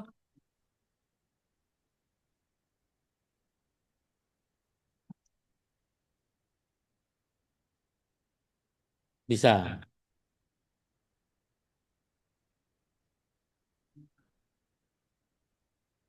Bisa. Ya, berarti untuk divisi itu, divisi apa tadi? Nah, di Powder itu nggak bisa buat riset kolaboratif. Jadi intinya kalau dia bisa open source, bisa riset kolaboratif. Kalau dia tutup ya udah berarti magang aja. Itu ya. Ya karena mahasiswa dirugikan pasti nanti kalau nggak bisa open source. Gitu. Walaupun itu misalnya script. Oke, sebelum dilanjut, saya mau menyapa ini ada Pak Alri Jamil ya, selaku komisaris PT Equal Mandiri Indonesia. Terima kasih Pak Alri sudah bergabung. Pak Alri ini pimpinan saya dulu waktu S1, waktu TA ya. Ekspresinya luar biasa, mungkin bisa dicontoh buat rekan. Kalau ada apa aja yang menurut dia nggak pas selalu komen. Itu Pak Alri itu, keren itu. Ya mohon maaf, kalau ada mahasiswa seksi, dia pasti komen dan kenceng komennya. Misalnya kalau ada siapapun itu, Pak Alri ini punya sensitivitas yang bagus ya. Kalau ada apa menurut dia kok agak kurang itu, dia pasti komen. Itu kenangan saya bersama Pak Alri Jamil. Karena setiap mahasiswa yang berpakaian seksi, pasti beliau komen di ruang publik. Makasih Pak Alri sudah bergabung, mudah-mudahan nanti bisa kerjasama lebih intensif. Baik, mungkin sedikit saya lanjut ke apa namanya paparannya tadi ya, karena kita menyisakan beberapa slide yang mungkin bisa saya sampaikan di sini. Nah, ini program PKM. PKM Timnas itu bisa menggantikan tugas akhir dan sidang. Jadi PKM, program PKM yang dari Dikti itu bisa menggantikan tugas akhir. Nah, kalau dia tembus Timnas, walaupun nggak menang, itu menggantikan sidang. Jadi nilainya nanti dari hasil Pimnas. Jadi nanti jurusan bisa berkoordinasi dengan panitia Pimnas, nilainya berapa gitu. Kalau nilainya bagus, dia bisa menggantikan tugas akhir. Nah pertanyaannya gimana kalau nilainya standarnya C misalnya? Ya berarti mahasiswanya bisa sidang ulang. Jadi walaupun di Pimnas dia sudah presentasi, nilainya kurang misalnya, di kampus nanti dia bisa sidang. Tapi kalau nggak mau sidang ya nggak apa-apa, berarti nilai dari Pimnas itu kan. Seperti itu. Nah PKM ini sudah buka, harapannya nanti banyak mahasiswa, terutama 2024 ya, ikut itu. Termasuk Yusron nanti ikut PKM Wirausaha ya. Yusron bersama apa namanya junior-junior. Ada artikel ilmiah, ada gagasan tertulis, penelitian. Nah, ini yang harus kita kritisi. PKM artikel ilmiah, apakah bisa menggantikan tugas akhir? Kalau dia studi literatur. Nah, sebelum saya jawab, saya ingin tahu asumsi kalian, bisa nggak kira-kira? Jadi hanya basis studi literatur, ternyata lolos. Bisa nggak dikonversi ke tugas akhir? Bisa nggak? Ya. Jadi dia harus bikin lagi eksperimennya. Seperti itu ya. Karena itu nggak sebanding sih. Jadi yang bisa ke PKM konversi tugas sakit itu PKM penelitian, ada eksperimennya. Kewirausahaan juga ada eksperimennya. Pengabdian masyarakat kita lihat hasilnya dulu. Dan PKM teknologi.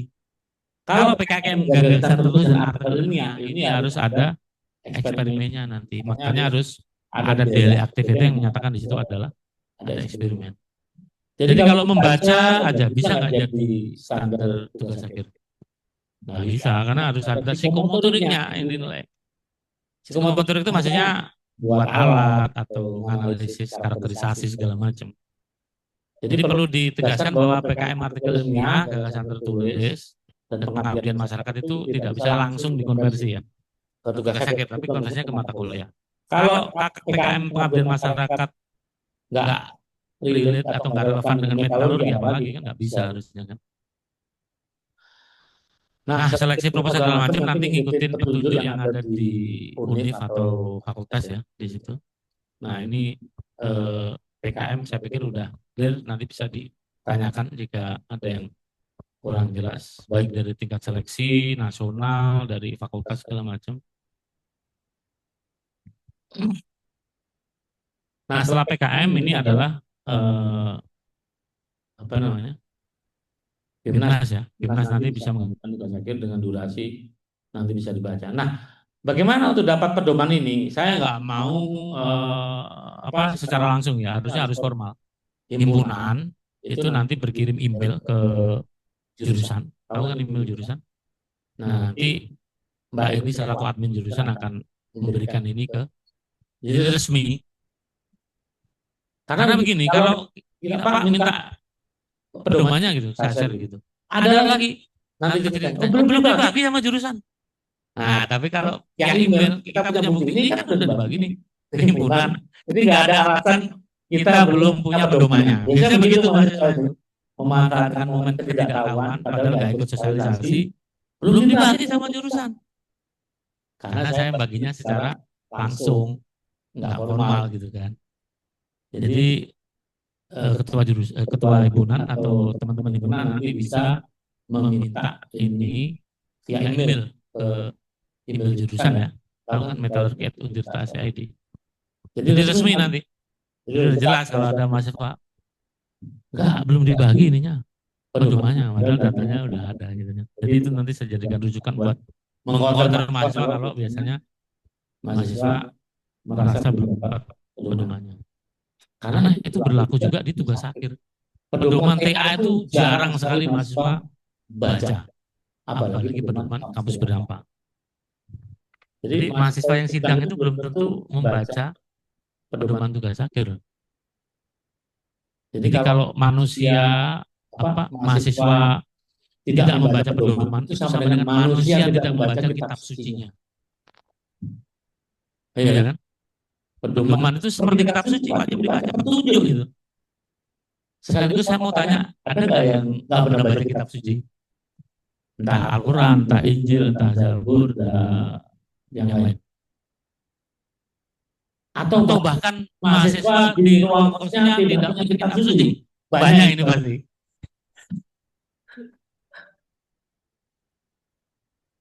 Jadi perlu diingat, buku panduan, buku pedoman itu sama dengan kitab suci, petunjuk yang harus dibaca. Gitu ya. Nah, kita ke riset berdampak tadi sudah beberapa kita paparkan juga. Jadi riset berdampak ini intinya mengakomodir output bagi itu jurnal dan yang lain untuk bisa menggantikan tugas akhir. Walaupun tugas akhir juga riset berdampak. Apa bedanya dengan tugas akhir dan riset berdampak? Kalau riset berdampak itu tidak dibatasi oleh variabel parameter. Jadi 1-2 karakterisasi sudah cukup kalau itu mewakili kepentingan perusahaan atau industri. Misalnya kemarin yang Dandi sama Fahmi misalnya, itu 1 karakterisasi sudah bisa mewakili tugas uji keras saja. Tapi uji kerasnya nanti juga dianalisis karena kan permintaan industri, kebetulan juga alumni ya, yang di industri itu pengen mengetahui kenapa ini kekerasannya terlalu turun. Nah dari situ kan uji keras. Nanti walaupun karakteristiknya satu, tapi analisisnya dari beberapa aspek. Nah, ini yang membuat riset kolaboratif, riset dampak itu tidak dibatasi oleh parameter dan variabel. Jadi harapannya secara program bermanfaat untuk pengalaman riset komprehensif ya, peningkatan skill mahasiswa, terus publikasi juga nanti kalau memang dipublikasikan. Jadi persyaratannya, nah ini persyaratan itu berbeda-beda. Karena berdasarkan verifikasi saya di lapangan, magang dengan riset dengan kewirausahaan itu berbeda syaratnya. Jadi kalau di magang mutlak harus sama dengan persyaratan KP, kerja praktek 80 SKS, semester 5. Tapi kalau riset kewirausahaan enggak, tanpa ada syarat SKS. Artinya syarat itu bisa didasarkan ketika menyelesaikan sedang menjalankan program riset maupun kewirausahaan. Karena kalau syarat dibatasi SKS ya nanti target pencapaian urusan faktor juga susah. Kenapa magang harus relevan dengan KP? Karena syarat magang KP itu kan sama ya. Dia harus menguasai SKS, matematika basic, praktikum segala macam. Tapi kalau kewirausahaan dia bisa sedang sambil jalan. Jadi rata-rata yang mahasiswa ngambil wirausaha itu kan dia juga bisa kuliah kan. Karena wirausahanya nggak tiap hari. Mungkin bisa Sabtu Minggu, jadi dia masih bisa kuliah. Sehingga syarat dari SKS itu tidak, gula SKS tidak disyaratkan di perusahaan ataupun riset kolaboratif.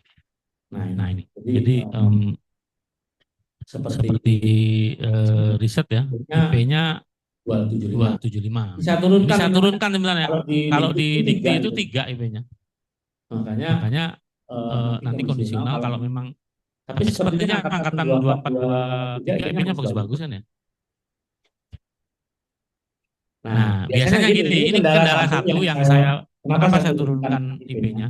Kadang orang punya kemampuan psikomotorik bagus, tapi akademiknya lemah. Jadi orang IP-nya 2,0, 1,8, 1,9 tuh belum tentu dia nggak pinter. Dia pinter psikomotoriknya.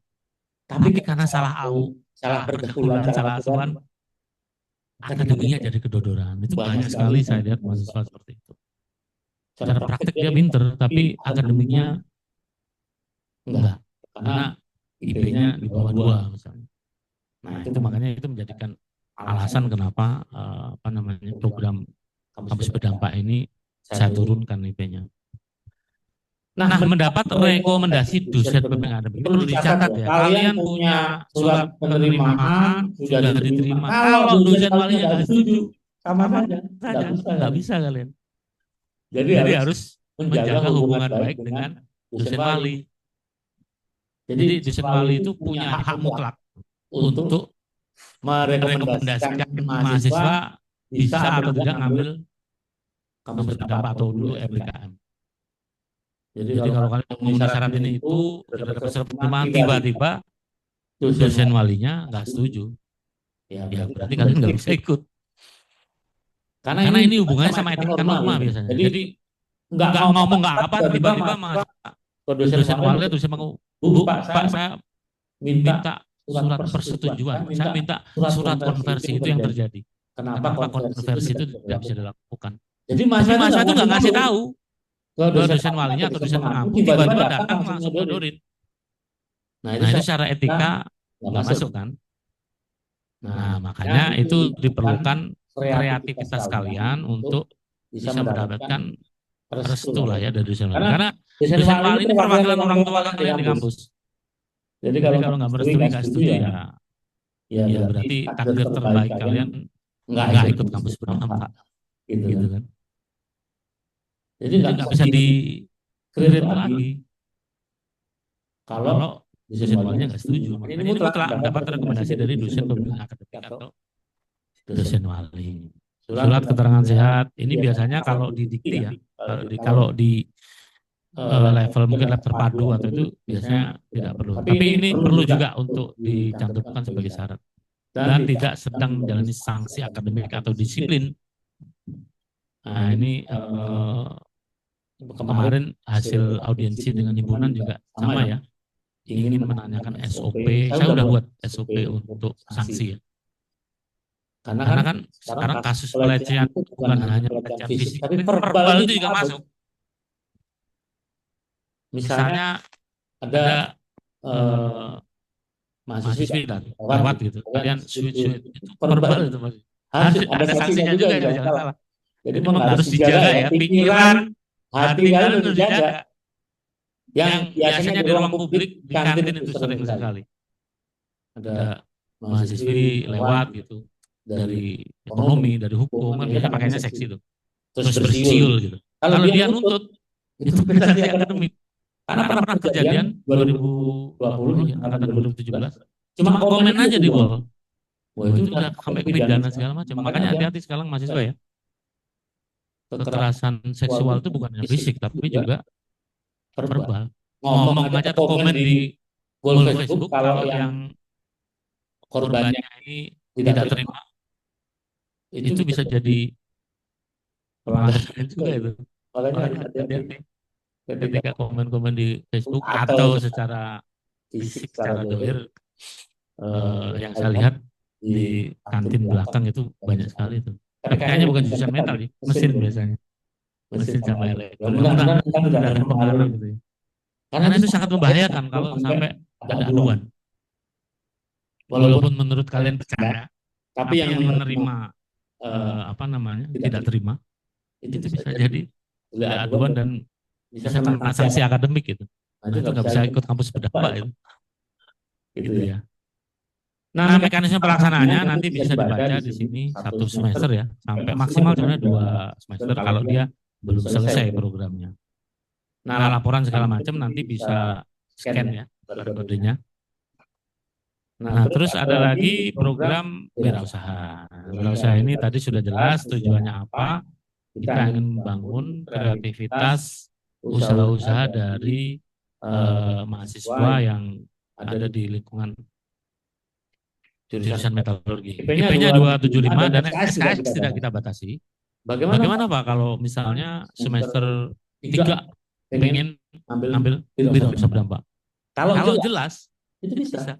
Jadi nyicil dulu sambil kuliah, nanti pas saatnya sudah cukup IP-nya atau cukup ini berarti wirausaha kemarin kalau yang di surat itu kan 80 SKS ya. Mungkin semester depan kita tidak adakan syarat SKS untuk wirausaha berdampak dan riset kolaboratif. Jadi untuk saat ini masih 80 SKS. Di surat kemarin waktu ngambil berapa SKS? 100 ya. Ya karena saya terpaku Yusron, tapi ternyata kalau ditarik lagi, kayaknya kalau yang semester 2 semester 3 yang punya bakat wirausaha yang berhubungan dengan metalurgi harus kita fasilitasi dari awal. Ini salah satu indikasi negara maju di Jepang, di Swedia itu kalau sudah punya bakat sains itu didorong dari SMP. SMA itu sudah didorong. Jadi pembibitannya harus dari awal. Wirausaha juga begitu. Karena kan orang-orang pilihan yang punya jiwa wirausaha ini harus didorong dari awal. Seperti itu. Makanya nanti di semester depan ini kita perbaiki lagi, tidak ada syarat SKS. Oke, yang terakhir itu ada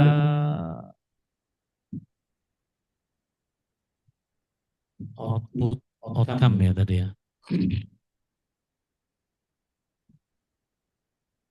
Nah ini konversinya 2-5 untuk mata kuliah pilihan, KKM, metodologi penelitian, kan semester ganjil kan ada nanti.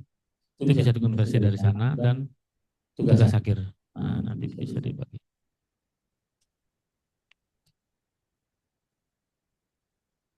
Nah, terakhir ini ada outcome tadi yang sudah saya sampaikan terkait jurnal, paten, blueprint, SOP dan segala macam. Jadi nanti kalian bisa lihat scan di sini contoh laporannya. Itu ya. Mudah-mudahan ini bermanfaat dan kita lanjut ke sesi tanya jawab. Saya serahkan ke MC.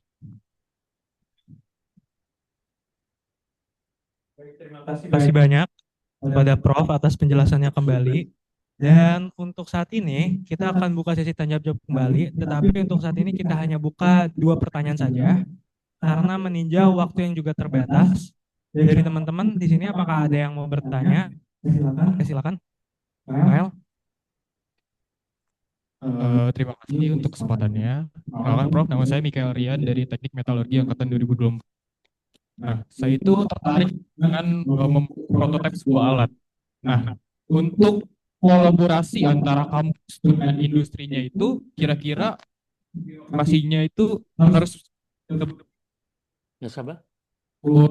alatnya itu harus jadi dulu paper atau hanya simulasi. Dan nanti untuk indeks keberhasilan atau suksesnya itu ditentukan oleh antara dosen dengan industri atau mengikuti standar industri tertentu gitu. Sekian, terima kasih. Baik, pertanyaan Pertanyaan yang bagus terkait dengan desain alat ya tadi ya. Apakah harus ada alatnya atau tidak? Jadi proses itu bisa diawali dari inisiasi. Jadi walaupun alatnya belum ada, itu bisa dimulai dari sekarang. Jadi begitu alatnya udah siap, baru daftar ke kampus berdampak nanti. Nah, apakah harus industri tidak? Kita banyak sekali alat yang perlu redesain lagi. Jadi kalau bisa redesain alat, nggak usah jauh-jauh, alat saya aja misalnya alat press, itu bisa. Jadi di redesain lagi bagaimana perbaikannya. Atau mesin Crispo, itu rencana mesin Crispo kan manual ya, pakai dongkrak ya, yang di LabMed itu. Kamu asisten bukan? Bukan. Nanti daftar asisten berarti. Nanti diakomodir ini udah ada ide bagus ya asisten LabMed ya. Nanti daftar asisten. Nanti bisa meredesain alat manual kompres yang Crispo itu. Jadi rencananya itu mau saya ganti dengan elektrik. Jadi dengan tenaga listrik, mesin kompaksinya bisa bergerak naik turun. Kenapa? Karena kalau pakai dongkrak, itu safety faktor terabaikan. Karena alat itu maksimal 20 ton. Tapi mahasiswa makainya itu di atas 20 ton. Jadi sebenarnya alat kalau itu tertulis maksimal 20 ton, itu harusnya berdasarkan safety faktor di 80% penggunaan. Atau kalau mau bagus 50%. Jadi harusnya digunakan 100 ton atau maksimal 120 ton. Tapi karena sering digunakan optimal semua, 20 ton bahkan lebih, akhirnya klepnya bocor karena tekanannya tinggi kan. Nah, maksud saya kalau diubah ke desain elektrik, itu akan lebih terpantau dengan baik safety-nya. Karena kita kan desainnya kan otomatis nanti enggak di atas 120 ton kan. Kita desain maksimal 120 ton, nanti dia umur pakainya juga panjang alat itu. Itu yang sederhana ya, tapi yang lebih complicated misalnya Tenaris. Tenaris itu sedang transisi tadi itu digitalisasi. KHI juga. Nah, itu sekarang sedang. Nah, maksud saya itu kalau mahasiswa bisa membantu transisi teknologi di industri, itu bisa menggantikan tugas rakyat. Banyak kok. Di KS itu alat rollnya itu juga mau digitalisasi. Kemarin waktu saya lupa ya pertemuan apa gitu, direktur produksi yang menyampaikan bahwa KS akan menerapkan digitalisasi. Terus ketika saya tanya apakah mahasiswa bisa terlibat, sangat-sangat bisa. Itu ilmunya mahal nanti. Jadi kalian saran saya yang tertarik dengan IT, ngambillah tugas akhir tentang transfer teknologi tadi. Ilmu itu akan mahal. Karena itu akan dibutuhkan nanti di 2030 ke atas. Usiamu berapa sekarang? 20. 20. Wah, berarti masih jauh nih. Investasilah ilmu dengan mengadopsi ilmu baru tadi itu. Jadi udah kalau udah punya cita-cita jangan goyah. Jadi harapan saya nanti kamu bisa jadi asisten LabMed sambil menjalankan program itu. Itu niatan yang sangat luhur, sangat bagus. Jurusan harus mengakomodir. Jadi makanya kamu sekarang mempersiapkan dengan mempelajari dasar-dasar IT ya untuk digitalisasi. Sedikit tambahan mungkin semisal alatnya menggunakan algoritma machine learning atau IoT gitu untuk piping. Nah, saat melakukan uji coba itu baiknya dilakukan, bisa nggak dijadikan problem di kerja praktik atau justru nanti di tugas akhir aja? Nggak usah, kamu langsung project based learning itu nanti bisa mengakomodir kerja praktik, bisa mengakomodir tugas akhir, bisa mengakomodir mata kuliah misalnya mata kuliah dasar apa namanya yang informatika itu Transformasi ya transformasi digital bisa jadi di sana. Bisa nggak dikonversi ke Pancasila? Bisa. Kenapa? Karena kamu punya ide, berarti kamu masuk ke sila berapa itu kira-kira? Eh, keempat. Empat. Kelima juga masuk. Ketiga juga masuk. Persatuan kan? Ilmu nanti bisa menyatukan semuanya mengintegrasi. Bisa itu harus dirawat ya. Ide itu kalau udah keluar harus istiqomah, harus konsisten. Jadi harus diwujudkan. Mudah-mudahan kamu nanti bisa diterima jadi asisten. Dan berkaitan dengan kampus berdampak, apakah saya harus kolaborasi dengan jurusan lain seperti yang dibilang di awal? Iya, itu lebih ideal. Sebenarnya nggak harus, tapi kalau kamu bisa ngajak teman dari mesin, ngajak teman dari IT atau elektro, itu lebih ideal. Karena ini sekaligus saya menyampaikan bahwa kenapa riset kita tidak ideal. Riset kita itu banyak loh. Karena belum terintegrasi. Sehingga untuk aplikasi industri itu tidak terrealisir. Beda dengan riset-riset di Eropa dan Rusia. Mereka sudah melibatkan disiplin ilmu. Nah, kita mulai dari jurusan kita. Kenapa riset-riset kita tidak aplikatif? Ya tadi itu. Karena tidak melibatkan disiplin ilmu salah satunya. Nah, nanti kamu langsung aja nyari orang mesin atau elektro, nanti kasih tahu saya orangnya siapa. Saya langsung ngomong kajurnya nanti. Buat diskusi program ini. Jadi nanti kalau udah ketemu, ada nama udah ada berarti ya? Nama sih masih awal, udah ada tapi Oke. belum. Jadi nanti kamu kasih tahu saya namanya siapa aja, jurusan apa aja. Saya langsung ngomong ke kajurnya. Biar langsung tereksekusi. Terima kasih. Ini ide bagus ini. Siapa namanya dulu Pak? Mikael ya? Ide bagus.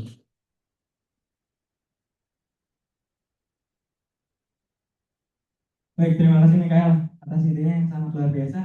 Dan untuk teman-teman, satu pertanyaan lagi, apakah ada yang mau bertanya? Di ruang online barangkali? Di ruang online, barangkali.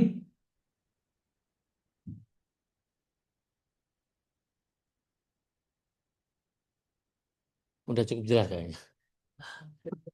Iya. Baik, jika tidak ada pertanyaan kembali, maka sesi pertanyaan akan kita tutup. Dan tibalah kita di penghujung acara. Dan izinkan kami untuk menyampaikan terima kasih banyak kepada Bapak Profesor Dr. Agus Pramono, STFTP Arsitek, atas meluangkan waktunya yang telah berbagi ilmu, berbagi pengetahuan, dan berbagi wawasan. Serta terima kasih banyak juga Bapak Ibu dosen yang sudah hadir di ruang daring, serta rekan-rekan dari industri, serta dari teman-teman juga yang sudah meluangkan waktu baik secara luring ataupun daring. Dan sebelum kita menutup acara ini, alangkah baiknya jika kita bersama-sama komitmen untuk kedepannya, karena dari tadi Prof. Agus ini mengarah ke metalurgi berdampak. Metalurgi berdampak berawal dari kampus berdampak. Apakah kalian siap untuk berkomitmen pada kampus berdampak ini? Jawaban dari teman-teman siapnya tapi yang kencang ya. Apakah kalian siap untuk berkomitmen pada kampus berdampak? Ya. Baik. Baik, jika kalian sudah berkomitmen, semoga komitmen ini menjadi langkah awal kita untuk menuju metalurgi yang lebih unggul lagi, dan seperti yang diharapkan juga menjadi suri tauladan bagi jurusan-jurusan lainnya. Dan saya juga izin untuk meminta maaf kepada semuanya, semisalnya ada salah kata ataupun salah perbuatan. Terima kasih banyak, saya ucapkan sekali lagi. Dan baik, sebelum itu kita akan foto terlebih dahulu. Dan saya izin untuk pamit dan kita akan foto. Terima kasih banyak. Wassalamualaikum warahmatullahi wabarakatuh.